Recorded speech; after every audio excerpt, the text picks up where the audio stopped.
এই লেকচারটা দেখবো যে আমাদের ক্লাসের মধ্যে কি কি থাকে, ইম্পর্টেন্ট কি কি। এটা কিন্তু আমরা পুরো প্র্যাকটিক্যাল, এরপরই প্র্যাকটিক্যাল ওরিয়েন্টেশনে চলে যাব। বাট আজকে দেখতে হবে যে একটা ক্লাস যদি বানাই, একটা ক্লাস থাকলে তার মধ্যে কি কি এসেনশিয়াল প্রপার্টিজ থাকতে পারে বা কি কি জিনিস থাকতে পারে, সেগুলোকে কিন্তু আমরা একটু দেখবো। মানে ভিতরে ক্লাসের মধ্যে কি লিখি আমরা অ্যাকচুয়াল প্রোগ্রামিং এ যেতে যাওয়ার আগে এই একটা থিওরিটিক্যাল আইডিয়া আমরা এখান থেকে জেনে জেনে যাবো।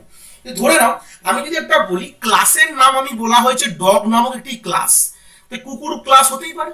এবার তার অবজেক্ট কি হতে পারে, বুলডগ, পাগ, এগুলো তো হতে পারে। খুব যদি খারাপ না বলি, তাহলে আমাদের ডগটা কি, আমি যদি সিম্পল কথা, এবার আমি সিম্পল ভাগ করছি। ডগ মানে কি, মানে একটা ডগ যখন ক্লাস রেখেছি তাহলে তার কি হতে পারে, সিম্পল। আমি এখানে ভালো করে জিনিসগুলো দেখছি, নাম্বার অফ লেগ হতে পারে, একদম সিম্পল কথা। নাম্বার অফ আই, মানে একটা ডগ ক্লাসের এগুলো থাকবে, number of leg, number of of eye, number of tail. আমি সিম্পল একটা আইডিয়া দিচ্ছি, জানি একটাই পে হয় মানে ল্যাজ হয়, তো যাও আমি বললাম যে নাম্বার অফ আই কটাগুলো হবে, নাম্বার অফ নোজ কতগুলো হবে, ঠিক আছে, নাম্বার অফ ইয়ার্স কতগুলো হবে, এগুলো সবারই দুটো থাকে। তাও আমি একটা আইডিয়ালজি দিতে, এগুলো আছে বা ইয়ার বলে গল্প আছে বা নাম্বার অফ ইয়ার আছে বলেই কিন্তু তারা ডগ, যাদের এই জিনিসগুলো হয় তারা এই ডগ ক্লাসে পড়ে। সিম্পল, আমি একটা সিম্পল কথা বললাম, ধরো না এটা একটা কনসেপ্ট। এবার আর কি কি হতে পারে, ধরে নাও আমি সিম্পল বললাম কালার। প্রত্যেকটা ডগের কিন্তু একটা কালার বলে একটা কনসেপ্ট হয়। হাইটও হয়, প্রত্যেকটা ডগের একটা হাইট হয়, স্বাভাবিক কথা।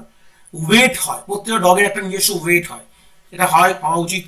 প্রত্যেকটা কুকুর বুলডগের ওয়েট আছে, পাগের ওয়েট আছে, তার কালার আছে, দেখতে হতে পারে, এগুলো জিনিসগুলো হয়। আর কি কি হতে পারে, সিম্পল কথা বলি, কিভাবে খায়। ধরুন আমি একটা কনসেপ্ট বললাম কিভাবে খায়, হাউ দে ইট। আমি যদি সিম্পল বলি যে কিভাবে খায়, ধরুন এটা কিভাবে খায়, তাহলে এটা ফাংশন। সিম্পল, কি খাওয়াটা কি, কিভাবে খায়, এটা ফাংশন, ঠিক আছে। সিম্পল কথা যদি বলি, হাউ দে এক্সক্রিট, মানে কিভাবে সে তার বডিতে ওয়েস্ট পার্ট গুলো কিভাবে বার করছে, মানে টয়লেট কি করে, পটি করে, তাহলে সিম্পল যদি বলি এক্সক্রিট, তাহলে এটাও কিন্তু তার একটা ফাংশন, এক্সক্রিশন করাটা একটা ফাংশনের মধ্যে পড়ছে। আর কি কি হতে পারে, সিম্পল কথায় ভাবলাম, ধরো না sound of barking, sound of barking.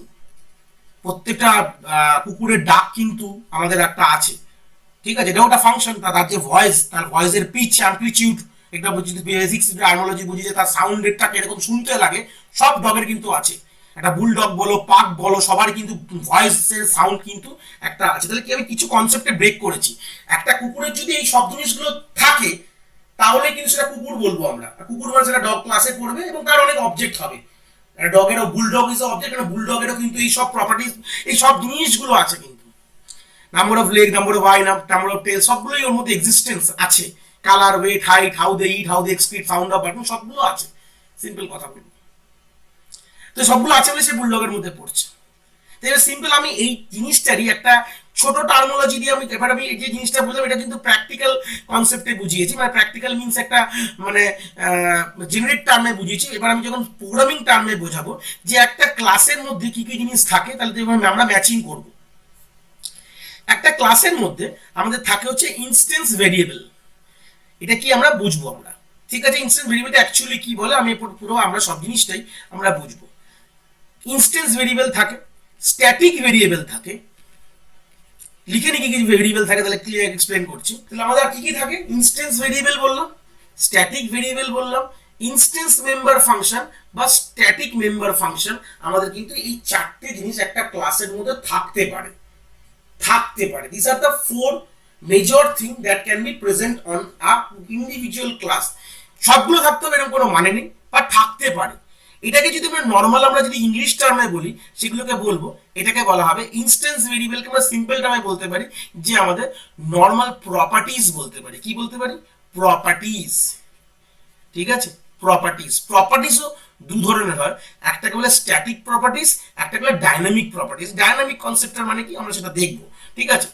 জানি কি বললাম, এটাকে হতে পারে স্ট্যাটিক প্রপার্টিজ বা হতে পারে ডাইনামিক প্রপার্টি, বা নট স্ট্যাটিকও বলতে পারি। আমরা ডাইনামিক না বলে আমরা সিম্পল কথা বলতে পারি, নট স্ট্যাটিকও আমরা বলতে পারি। স্ট্যাটিক এটা কোনো বইতে পাবে না, আমি বানিয়ে বললাম।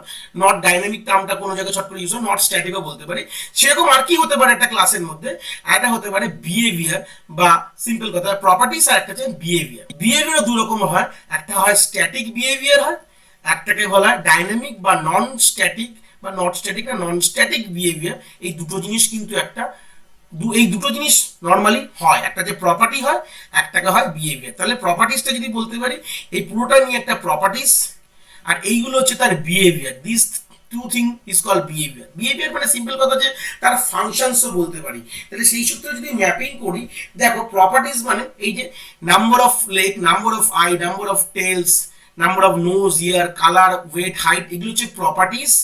এবং প্রপার্টিস গুলো কি বললাম, কিছু প্রপার্টি স্ট্যাটিক, কিছু প্রপার্টি ডাইনামিক বা নন স্ট্যাটিক। স্ট্যাটিক প্রপার্টি মানে কি, যেগুলো সব অবজেক্টের জন্যই সেম। দেখো বুলডগের কতগুলো চোখ আছে, দেখে ভাবো, নাম্বার অফ লেগ কতগুলো আছে, চারটেই আছে। পাগেরও চারটে। নাম্বার অফ আই কত বুলডগের, দুটো। আর পে কত, বাঘেরও কত, দুটো। নাম্বার অফ টেলস বুলডগের কত, দুটো। পাগেরও কত, দুটো। নাম্বার অফ নোজ কত, একটা। পাগেরও একটা। বুলডগ মানে যতগুলো কুকুর আছে পৃথিবীতে তাদের কিন্তু সেম। দিস, এই যে প্রপার্টিজ গুলো সবার সেম। তাহলে এগুলোকে আমি কি বলতে পারি, এগুলোকে বলতে পারি স্ট্যাটিক প্রপার্টি বলতে পারি, এসপি লিখলাম। বা এটাকে বলতে পারি স্ট্যাটিক ভেরিয়েবলও বলতে পারি, যেটা এই পোর্শনে আমরা কভার করলাম। তাহলে ক্লাসের মধ্যে স্ট্যাটিক ভেরিয়েবল গুলো কোনটা বুঝতে পেরেছো, যেগুলো হচ্ছে অবজেক্ট বেসিস ভ্যারি করে না, যেগুলো ক্লাসের ভেরিয়েবল বলবো। এটাকে আমরা সিম্পল বলে থাকি স্ট্যাটিক ভেরিয়েবলকে আমরা ক্লাস ভেরিয়েবলও কিন্তু আমরা বলে থাকি। ঠিক আছে, এটা কিন্তু কোনো অবজেক্টের জন্য ভ্যারি করে না, মানে প্রত্যেকটা অবজেক্ট এগুলো সেম, তাই জন্য একটু স্ট্যাটিক করে দেওয়া আছে, সবারই সেম। ঠিক আছে, তাহলে এবার তাহলে এইটা তাহলে কি বুঝতে পারলে, এটা তো প্রপার্টি বলেছিলাম, তাহলে এটা কিন্তু নন স্ট্যাটিক প্রপার্টি। নন, এনএসপি লিখলাম, নন স্ট্যাটিক প্রপার্টি। এইটাকে আমরা বলি ইনস্ট্যান্স ভেরিয়েবল বলি, বা অবজেক্টের ভেরিয়েবল। কেন, তার ব্যাখ্যা দেবো। দেখো বুলডগের যে কালার হয়, নিশ্চয়ই পাগের কালার সেম না। পাগের কালার আমি অ্যাপ্রোপ্রিয়েট, আমি যদি বলি, আমি এটা হাইপোথেটিক্যাল এক্সাম্পল দিচ্ছি, কেউ ডাইরেক্টলি নেবে না। বুলডগের কালার সিম্পল ধরলাম ব্রাউন কালারের হয়, পাগের কালার হোয়াইট হয়। তাহলে বুঝতে পারলে বুলডগের কালার কি হতে পারে, ব্রাউন হতে পারে, বি লিখলাম, পাগের কালার হোয়াইট হতে পারে। সেম আমি হাইট যদি বলি, পাগের যদি হাইট ধরি ধরো 3 ফিট হলে, বুলডগের কিন্তু হলো 1.5 ফিট হলো, 1.5। ওয়েট যদি বুলডগের যদি কিছু না হলে সিম্পল বলছি 15 কেজি হয়, পাগের কিন্তু হলে 5 কেজি হতে পারে। তো এইগুলো কিন্তু প্রত্যেকটি কুকুরের জন্য ভ্যারি করবে। অ্যালসেশিয়ান বলো, জার্মান শেপার্ড বলো, সবার কিন্তু কালার, মোস্ট প্রবেবল কথা, কালার অনেক সময় এক হয়ে যেতে পারে, ঠিক আছে, কিন্তু ম্যাক্সিমামটা কিন্তু ভ্যারি করে। মানে আমি যদি খুব নিখুঁত ভাবে দেখি, কালার কিন্তু সবারই ভ্যারি করছে, হাইটও ভ্যারি করছে, ওয়েটও ভ্যারি করছে। তাহলে এইগুলো কিন্তু ভ্যারি করে অবজেক্ট টু অবজেক্ট। এই জন্য আমরা এটাকে বলা হয় নন স্ট্যাটিক প্রপার্টি, বা এটাকে বলে ইনস্ট্যান্স, আমরা বলবো ইনস্ট্যান্স ভেরিয়েবল, বা এটা অবজেক্টের ভেরিয়েবল বলবো ক্লাসের মধ্যে। এই কনসেপ্টটা ইনস্ট্যান্স ভেরিয়েবলটা আশা করি তোমরা বুঝতে পেরেছো। এইবার যেটা যে কনসেপ্টটা দেখবো, এই দুটো জিনিস, এগুলো কি, এগুলো আমি বলেছিলাম বিহেভিয়ার। বিহেভিয়ারও স্ট্যাটিক নন স্ট্যাটিক হয়। আমি বললাম বিহেভিয়ার মানে ওয়ান কাইন্ড অফ ফাংশন, তারা কি কাজ করে, কিভাবে করে। এই বিহেভিয়ার থেকে আমরা ইমপ্লিমেন্ট পাই হচ্ছে ফাংশন। এই যে ফাংশন লিখেছি, এই ফাংশনটাকে আমরা নর্মাল টার্মে বিহেভিয়ার বলি। তা বিহেভিয়ারটাও দু রকমের হয়, স্ট্যাটিক বা নন স্ট্যাটিক। স্ট্যাটিক বিহেভিয়ার কোনগুলো, দেখো আমি কথাটা বলি, এইগুলো হচ্ছে স্ট্যাটিক বিহেভিয়ার। আমি যদি লিখি এটাকে বি এস লিখছি, সরি এস বি লিখি, স্ট্যাটিক বিহেভিয়ার। তাহলে কেন আমি স্ট্যাটিক বিহেভিয়ার বলছি, দেখো হাউ দে ইট, সবাই মুখ দিয়ে খায় কিন্তু বুলডগ।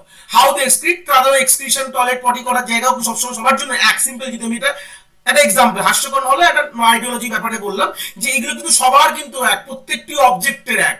তাহলে এইগুলোকে আমি বলতে পারি স্ট্যাটিক আমাদের। তো স্ট্যাটিক মানে যে স্ট্যাটিক ফাংশনের কথা বলছি, ক্লাসের মধ্যে স্ট্যাটিক ফাংশন থাকে, সেই স্ট্যাটিক বিহেভিয়ার আর স্ট্যাটিক ফাংশন কিন্তু একই জিনিস। আমি নর্মাল টার্মে বলে স্ট্যাটিক বিহেভিয়ার বলবো, প্রোগ্রামিং টার্মে বলবো বলে স্ট্যাটিক ফাংশন বলবো, যেটা সবার জন্য, সব অবজেক্টের জন্য সেম। এটা কিন্তু কোনো অবজেক্টের জন্য ভ্যারি করে না, এটাকে ক্লাস ফাংশনও বলতে পারি আমি। ঠিক আছে, এবার এইগুলো কি করে তৈরি করবো, প্র্যাকটিক্যালি কি করে দেখবো, সব আমরা আপকামিং লেকচারে সব দেখবো, সব ডিটেলসে দেখবো যে কিভাবে আমরা এটাকে তৈরি করব, কিভাবে লিখবো, স্ট্যাটিক বিহেভিয়ার কি করে লিখতে হয়, স্ট্যাটিক কি করে তার কল করতে হয়, সব যাবতীয় বৃত্তান্ত আমরা কিন্তু সবই দেখবো। এবার হচ্ছে সাউন্ড অফ ওয়ার্কিং। এই টাইপটা কি, এরকম আমরা যে ইনস্ট্যান্স মেম্বার ফাংশন। তো এইরকম টাইপের যে ফাংশন গুলো, যেটা কি দেখো বুলডগের ডাকার যে সাউন্ডটা শুনতে, যেটা আমরা কানে শুনি, পাক কিন্তু সেভাবে ডাকে না। ওদের যে অ্যাম্পলিটিউড বলো, পিচ বলো, এগুলো সব কিন্তু ডিফারেন্ট। এটা বুলডগের ভয়েসের সাউন্ড পাগের সঙ্গে সেম হয় না, জার্মান শেপার্ডের সেম না, অ্যালসেশিয়ানের সেম না, ল্যাব্রা সেম না, স্ট্রিট ডগের সেম না। ঠিক আছে, ঠিক আছে, এই যে সিম্পল যে কনসেপ্ট আছে, এগুলো সবার কিন্তু ডিফারেন্ট, সেই সাউন্ড অফ ওয়ার্কিংটা। তাহলে এই জন্য এরকম টাইপের যে ফাংশনস গুলোকে বলা হয় নন স্ট্যাটিক বিহেভিয়ার বলতে পারো, বা এগুলোকে আরেকটা টার্মে বলতে পারি ইনস্ট্যান্স মেম্বার ফাংশন, যেটা কিনা প্রত্যেকটি অবজেক্টের বেসিস চেঞ্জ হচ্ছে, মানে তাদের যে ফাংশনটা প্রত্যেকটি অবজেক্টের আলাদা আলাদা। তো এটা হচ্ছে আমাদের বেসিক আইডিওলজিটা, যে একটা ক্লাসের মধ্যে কি কি জিনিস হতে পারে। তো কি করে সি প্লাস প্লাসে আমরা স্ট্যাটিক ভেরিয়েবলকে ডিফাইন করব, ইনস্ট্যান্স ভেরিয়েবল ডিফাইন করব, মেম্বার ফাংশন কি করে লিখবো, স্ট্যাটিক মেম্বার ফাংশন কি করে লিখবো, এগুলো সব আমরা আপকামিং লেকচারস আমরা ডিটেলসে আমরা প্র্যাকটিক্যালি দেখবো। এটা একটা থিওরিটিক্যাল অ্যাসপেক্ট, যেখান থেকে আমরা জেনে গেলাম একটা ক্লাসের মধ্যে কি কি জিনিস হতে পারে, static instance, static variable, instance variable, static member function বা ইনস্ট্যান্স মেম্বার ফাংশনের আইডিয়াটা আমরা ক্লিয়ার করে গেলাম। আমরা এগুলো সবই সেম এক্সাম্পল দিয়ে আমরা এগুলো কিন্তু আমরা পরবর্তী লেকচারসে আমরা প্র্যাকটিক্যালি আমরা দেব সি প্লাস প্লাস এডিটারে আমরা করে দেখব। আশা করি জিনিসটা বুঝতে পেরেছি আমরা সবাই।